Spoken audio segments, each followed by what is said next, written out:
Calling all technology coaches. Join Fort Edge this summer for a 2-day coaches camp packed with high-quality professional development exclusively for you. Attendees will work with like-minded coaches on creating strategies for teacher relationships, executing coaching cycles, and building a culture of coaching and tech integration within their school or district. There are 2 opportunities to attend Coaches Camp this summer. Join us either June 25 and 26 in New Orleans prior to ISTE 2022 or in Cincinnati on July 28 and 29. Please visit fort-edge.net/coachcamp to reserve your spot today.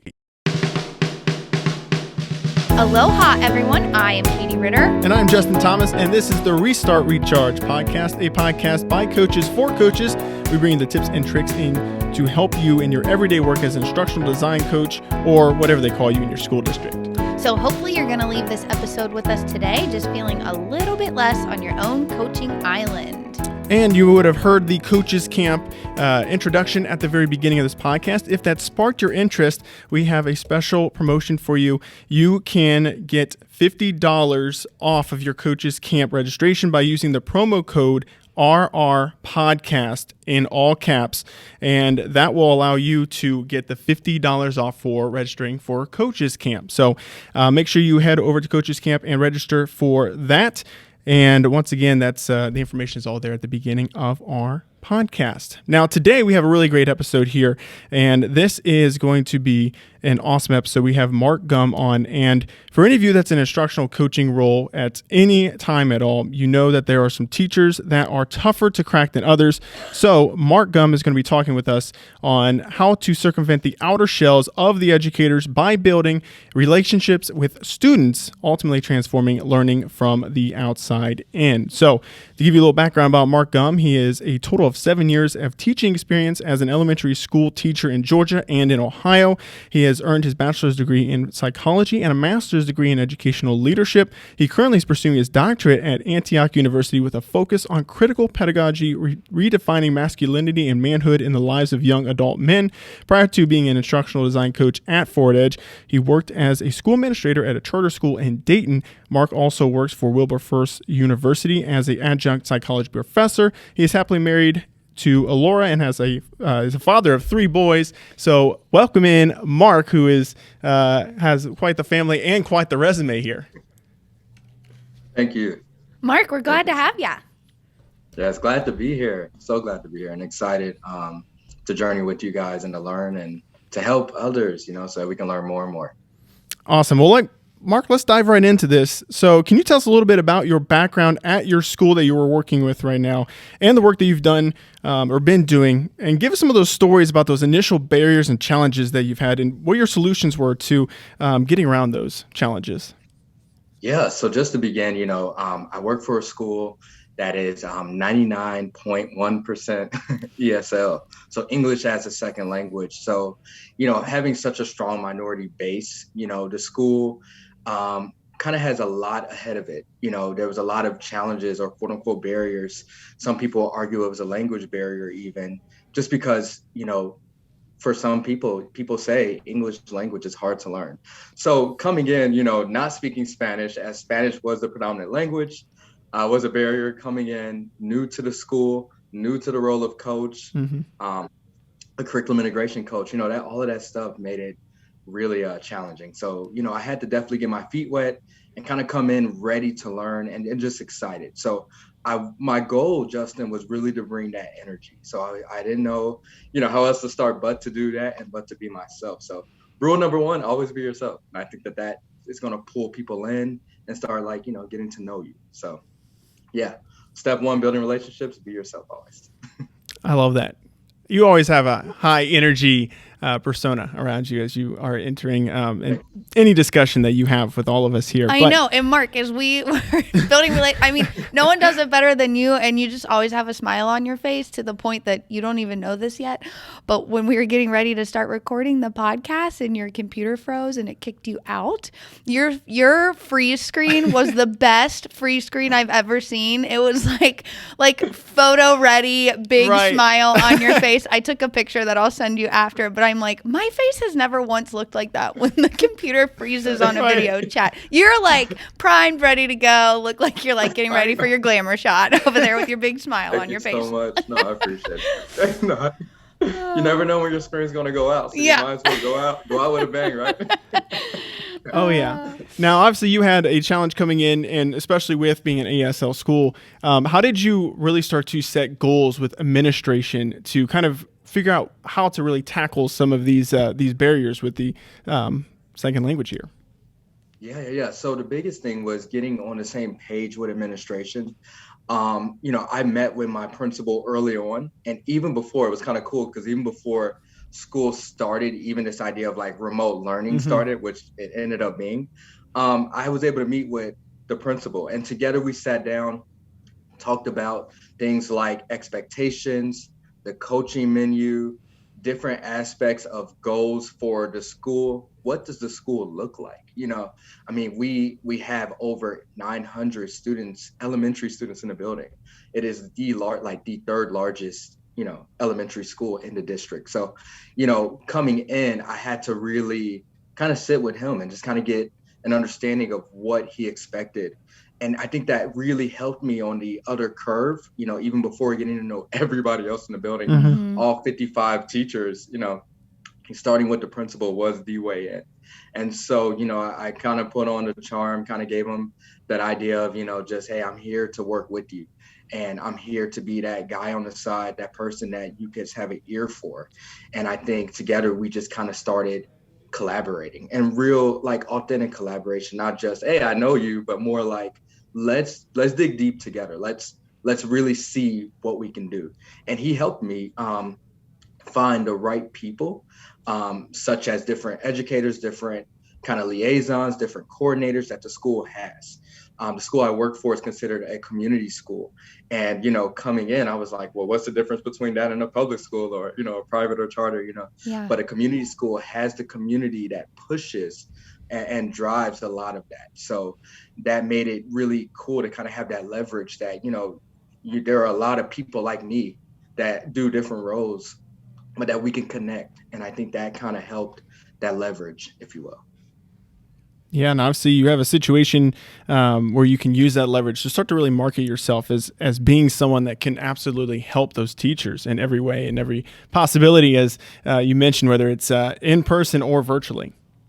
Yes, absolutely. Now, what are some ways that you've been able to find a way to inspire some of the students here? Because you work a lot with the students directly as well in your school district.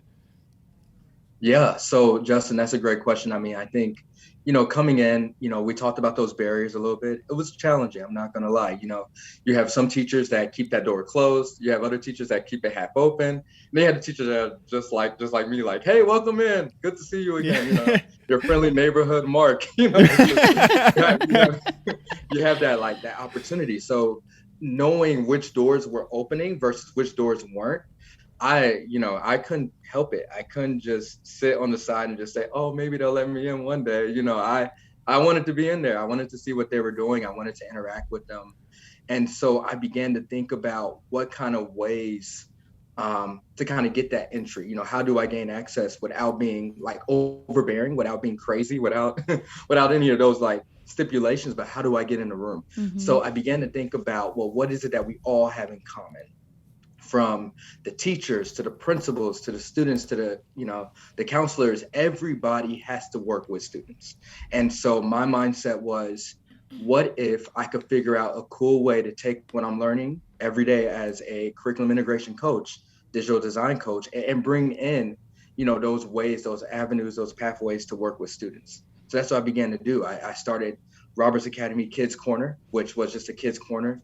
And that kids corner was just created for the idea of just literally having a moment to give teachers a break so that I could come in and work with students and kind of model some of the cool tools that were out, some of the new features that teachers may not have time to Google and to learn.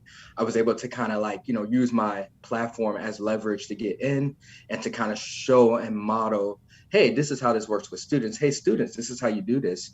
And it became a cool way to kind of give teachers their time back, but they couldn't leave the room. So we were in there together and they were learning and they were like, oh, that's how you do that. Or, oh, now that I've learned that, can you come back and show my next period class and the bell after that and then the bell after that? So it became this kind of way for me to use my skills to hone in and ways for them to produce as well. So it Mark, was a nice married piece there. Oh, sorry. And that I kind of want to highlight for, I don't know if we clarified this enough for our listeners, but you did that, your first year at the school was also like, it's been in the midst of the pandemic, right? Like you haven't been a coach at the school prior to COVID-19 school closures. So on top of just like the yes, check a box that every coach knows that, we've got teachers who want to work with us. We've got some who are like, okay, if you really pique my interest. And then we have some who run and hide, right? So you had all of those dynamics going on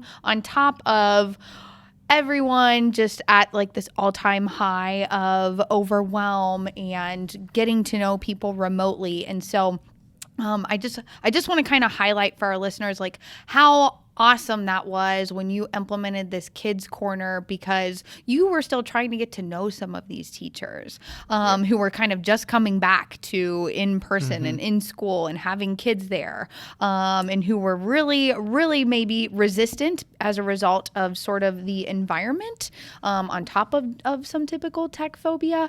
So I just want to kind of give you a shout out and some kudos specifically for that kids corner, because it was just such a unique way, kind of the point of this episode, right? Like approach the students, just like you said, like, why are we all here? It's because we wanted to impact kids. So you kind of refocus that as a coach to implement that kids corner to get into those classrooms. So anyway, I just wanted to kind of highlight that in case we have any listeners who are maybe still struggling with teachers who are feeling really overwhelmed. They don't want anything new from a tech standpoint, that kids corner was super smart way to get in with them.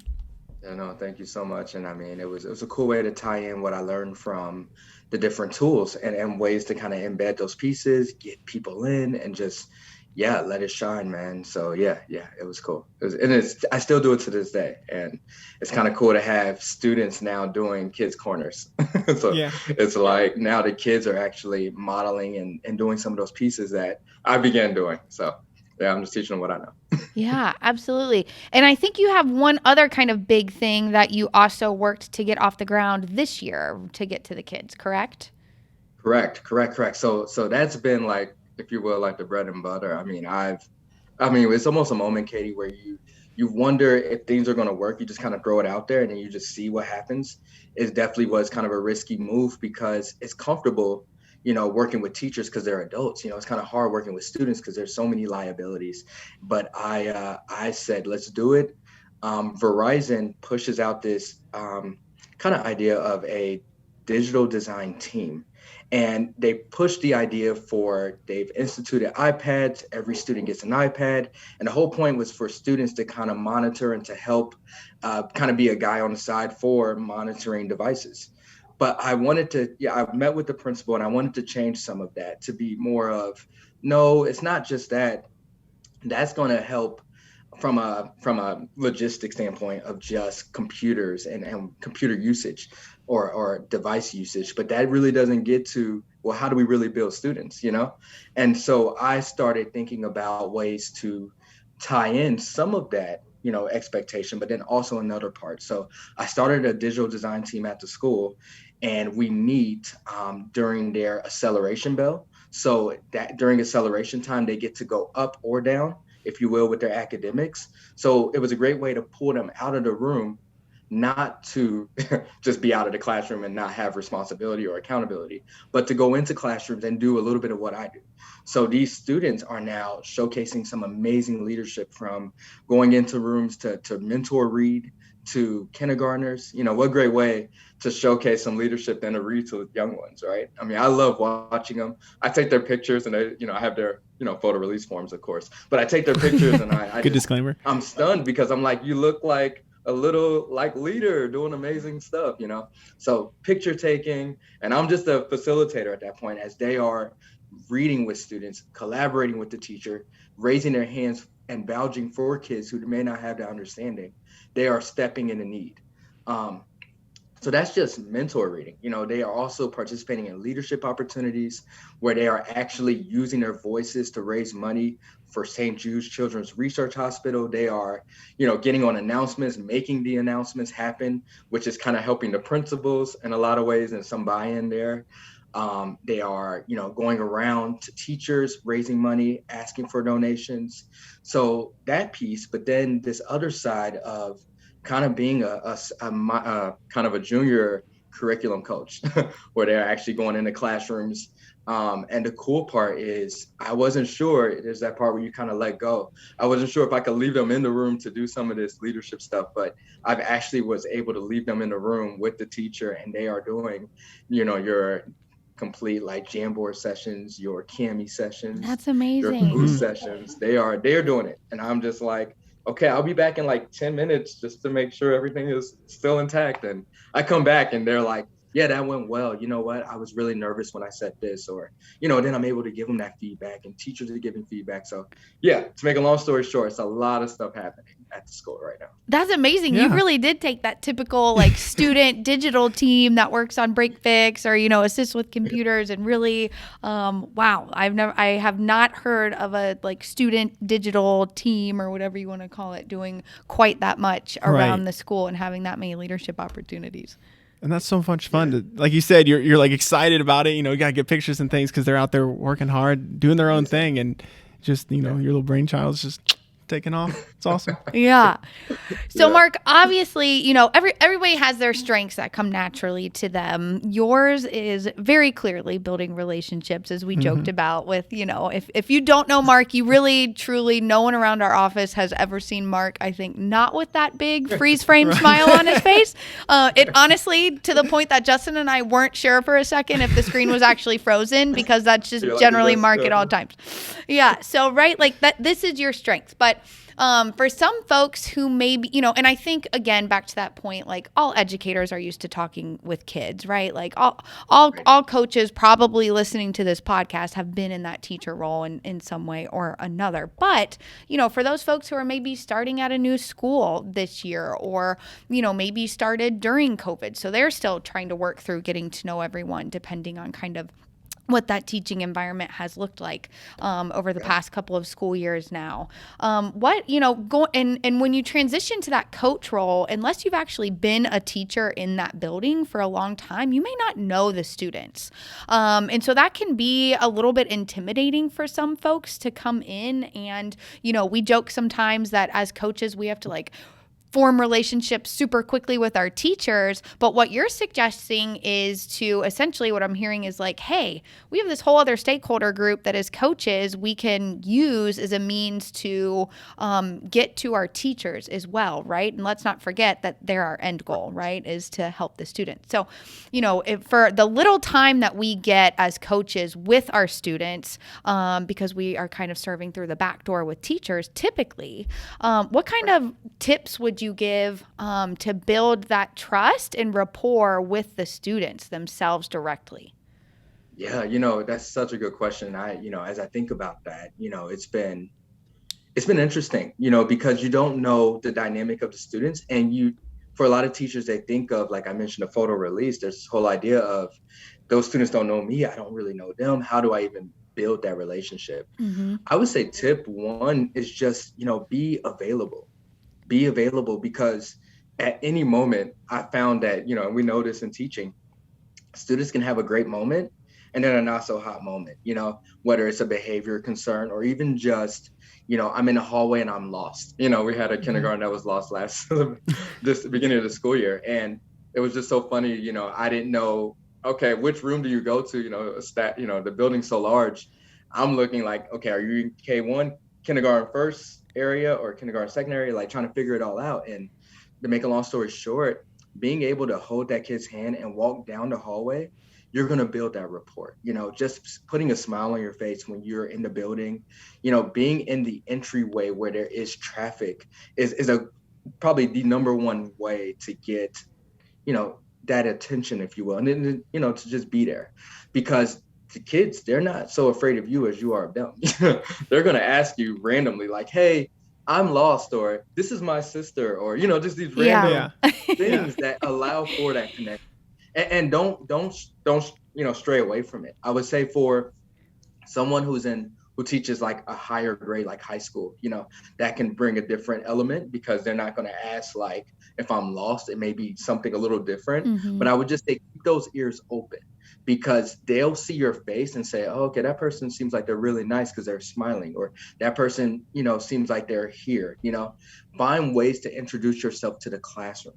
It would be tip 2. I literally just asked the teacher if I could just step in for a second, be ready when they ask, hey, I need a restroom break, I can't find anybody else.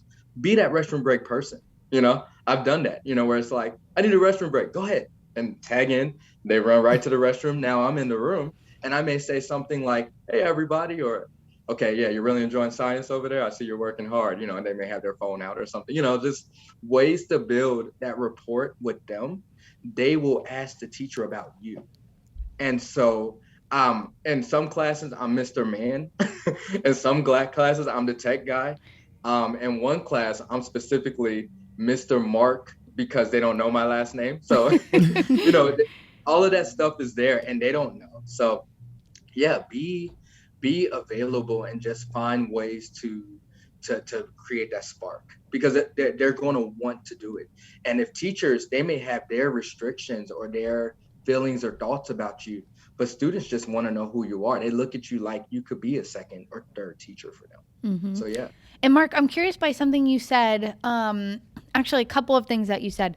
So like, popping in, letting teachers go to the restroom, like the kids corner idea where you're kind of coming in and teaching. How are you finding, or how have you found a balance in like getting in there to work side by side with teachers, or even at times take a lead role with them? Right. How do you find the balance so that they aren't leaning on you to just start covering their class, right? Because that becomes a problem with coaches a lot too. So how have you handled that?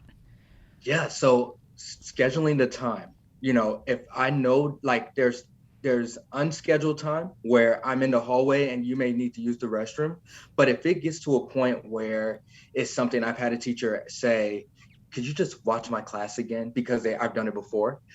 Those are moments where I'll say, you know what, I can't right now because I'm going somewhere else. However, let's schedule a time where I can come in, and by doing that, they respect the role. And I think that's something, early on, Katie, through your expectations of us as coaches, make sure that they respect your time. I think you don't have to give up your time to do that. You're saying I'm available when I'm able, but at the same time, you're also saying, hey, look, this is my time. Let's schedule time to do this. And I've literally had a lot of opportunities where students were the reason why time was scheduled. And that's something that's interesting. The teacher really didn't have a question, but she was like, my students have a question. Well, indirectly, you still have that question too, because by the time I leave out of here, those students are going to come back to you, so you can't avoid it. Mm-hmm. You can't avoid it. And I think that that's something that I've had happen. So, yeah. Awesome. Well, good. Well, hey, Mark, hang on just a second. And our listeners, we are going to go ahead and cut to a quick break from our sponsor, and we will be back in just a minute. Looking for a program that reaches all teachers and learning new tools to integrate in their lessons? Edu Badges is the answer. Edu is an anytime, anywhere badging program that is designed to take bite-sized tools for instruction and teach teachers how to use them. Edu has received the ISTE Seal of Alignment for educator standards, and each badge in our expanding library is aligned to the ISTE standards and the SAMR model. Learn more about the program that teachers call addicting at forward-edge.net/edubadges. Instructional coaches support teachers, students, administrators, and really everyone in the district. In fact, research shows that instructional coaching is one of the most impactful forms of professional development that results in improved teacher instruction and student achievement. But who is supporting the coach? Forward Edge provides multiple year-long mentorship options recommended by the Google for Education Certified Coach Program to help you gain the valued support you need as an instructional coach. Visit forward-edge.net to start giving PD to the ultimate PD providers.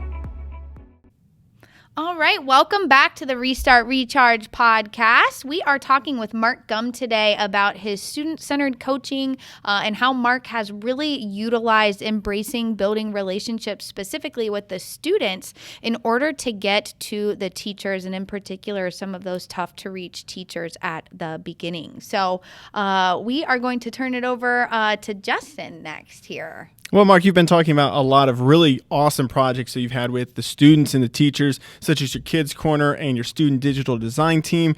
Do you have any other examples of some of the ways that you've been working with those classrooms, those teachers, those students that has really impacted what has come out from the classroom? Yeah, so I mean, one cool point, I'm thinking about a first grade classroom specifically.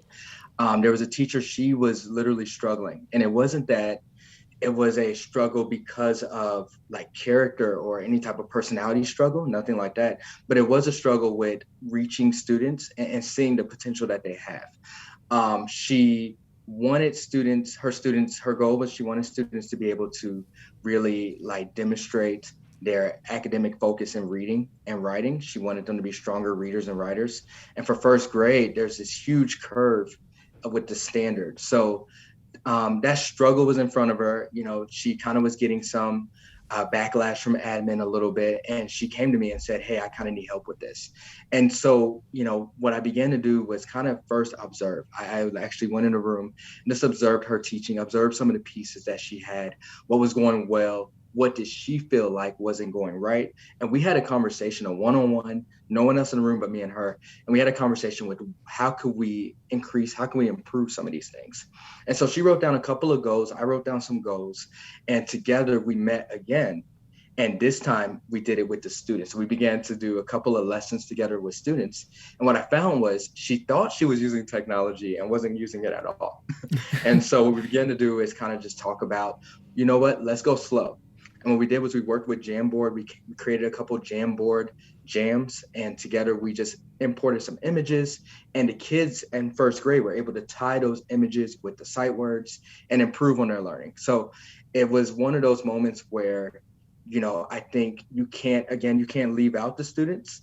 And sometimes you'll want to hear goals from teachers, but don't be afraid to kind of step in and be that liaison between the teacher and the student, right in the middle, that cushy, comfortable level to kind of help both worlds. Because I think teachers have it in their minds one way, and the students have it in their minds completely different, or may not have it in their minds at all. So how do we kind of bridge those worlds? Well, be that liaison. So I was able to do that with her.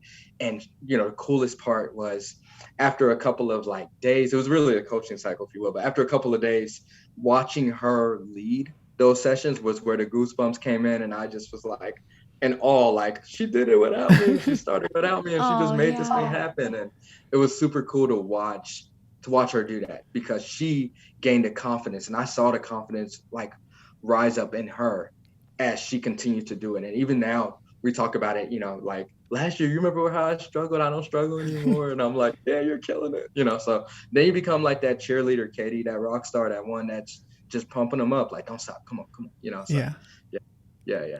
And I like being that liaison too, because in more cases than not, the students are going to vouch for what you're bringing to the table, right? They're going to enjoy using the tech. So it really is kind of bridging that gap, as you said, to get the teacher to see the look on their faces, and understand, okay, this is the route that I have to go to certainly get that student engagement. Mm-hmm. And I remember one of my, it was, I think maybe my very first year coaching, and I was working with the art. I think she was actually teaching the particular class we were talking about was architecture, but we were working together, and I just remember her saying she had a fifth grader at the time. This was a high school.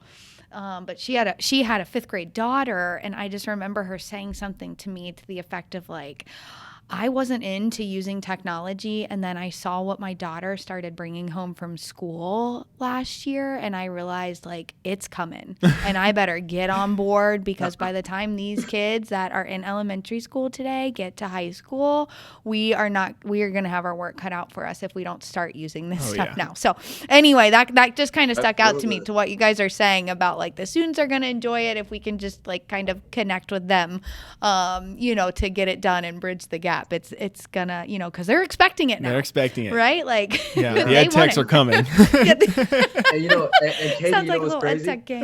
What's crazy is to that point, kids can do a lot of it, and I think sometimes as a coach, you just think to yourself, I'm the guru, I'm the one. And then you find out what some kid in the side with their shades on and hat on can really do. And you're like, oh, okay, I see you, Yeah. So just some moments you never know how equipped they are, Absolutely. So Mark, in case you haven't sold some of our listeners on, getting to teachers through the students, especially if they're struggling to get to some teachers, give us kind of, your quick kind of last pitch, like why should coaches consider really prioritizing relationships with students throughout their day, even though our main focus and our students, if you will, are typically the teachers. Why should we consider our K-12 actual students? Yeah, I would just say because, again, it's kind of going back to the whole idea, like you mentioned earlier, the stakeholders, they're an intricate part, and the most mission and vision statements highlight student perspective, student roles, what students are doing, and it's supposed to be in student-friendly language, everything you do.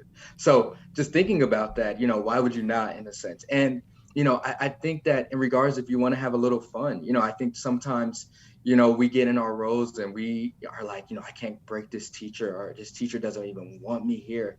And sometimes you can watch that same teacher laugh with a student, and it's like, you obviously have no problem there. Like, what is it why am I the problem? And it could have been, you brought coffee in my room and I'm allergic or something, you don't know what that little reason could be, but you want to be in the room. And what I found is, it is just about making those connections, the small victories that you can have. I've been able to get in rooms that I thought, I have written off completely, just because when I walked in the room and somebody said, hey, there's Mr. Gumm, all of a sudden that teacher changes their whole perspective. I challenge coaches out there to just, figure out which students, quote unquote, like you, or which students want to do something with you. Don't be afraid to collaborate with them. And I think that you'll be amazed to see what they can do. Yeah. And I love the way that you put it. It's just, most of us entered education because we wanted to make an impact with students. So even if we can't agree on using technology or what that looks like, maybe we can find some common ground in like improving the experience for students. Absolutely. Mark, we end our podcast every time with your top 3 tips. So, Mark, what are your top tips for launching a student-centered coaching program? Absolutely. Okay, so tip 1, you definitely want to be present, if you will. And I would definitely say just be around, be in the moment. Don't hide in your office. So tip 1, don't hide in the little room they give you, whatever. Tip 1, be available, be present, be seen would be like tip 1. Tip 2, remember that, and this goes back to the ISTE standards and a couple of those things. Remember to try to take the role of facilitator.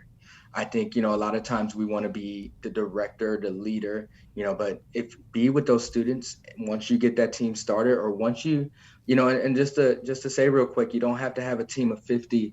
I'm blessed to have 36, students, on the yes, team. you are. Yeah. So it's like, okay, yes, you need a what? Okay, so I'm all over it. But yeah, I would definitely say, be just, have 5 of those students, but facilitate it. Take a step back and reassure them, be there, but reassure them to showcase their leadership would be tip 2. And then tip 3, I would definitely say always talk to your admin and have a great relationship with them, because they'll give you the leverage with the team that you need. So I would say those are the 3 tips to kind of get started. And tip 4, just do it. Just do it. Don't wait on anybody to tell you how. There is no one set way to work with students. You just kind of get out there and listen to them, and you'll hear what they're passionate about. They can't hold it back. Love it. We got 4 tips from your a bonus tip, listeners. A bonus tip from 3.5, 3 and a possible. 3, right. So 3 and a final push out of the nest. Yes. Those are your top 3 tips from your friendly neighborhood Mark. Yeah. Well, Mark, we have really enjoyed having you on today's podcast, and hopefully you coaches out there kind of got an awesome sense of what Mark does for student-centered building relationships. Mark, thanks again for jumping on with us here. Thank you so much for having me. This has been fun. Yeah, thank you.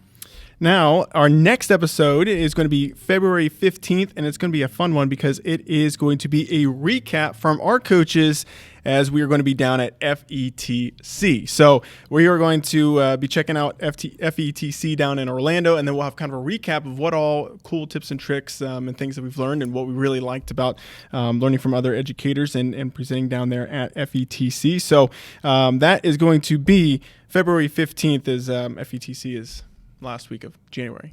Yes. And don't forget from the very beginning of our podcast about our coach camp, if you are looking for a 2-day training specifically 100% focused for you coaches, we will be offering that twice this summer. You can get more information and register at bit.ly/coachcamp22. And of course, don't forget, Justin mentioned at the beginning that you can get $50 off as one of our podcast listeners if you use the code, all caps, RR Podcast.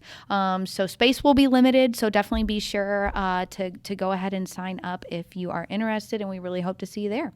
And with that, be sure to subscribe to Restart Recharge wherever you listen to podcasts, and follow us on Twitter, Instagram, and Facebook at RR Coach Cast. And also feel free to reach out to us on social media accounts, all those ones that we just listed there, and let us know what topics you want us to discuss. So if there's anything that's on your mind as you're going through the semester here, please reach out to us, and it will be something that we can definitely tackle on a future episode. So press the restart button, recharge your coaching batteries, and leave feeling equipped and inspired to coach fearlessly with the Restart Recharge podcast, a Tech Coach Collective.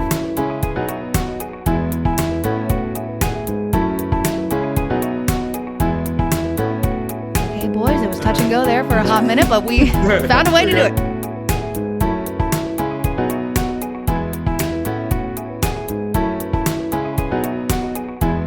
It was like everything like died here pretty much, and we like looked over, and you got this big old smile.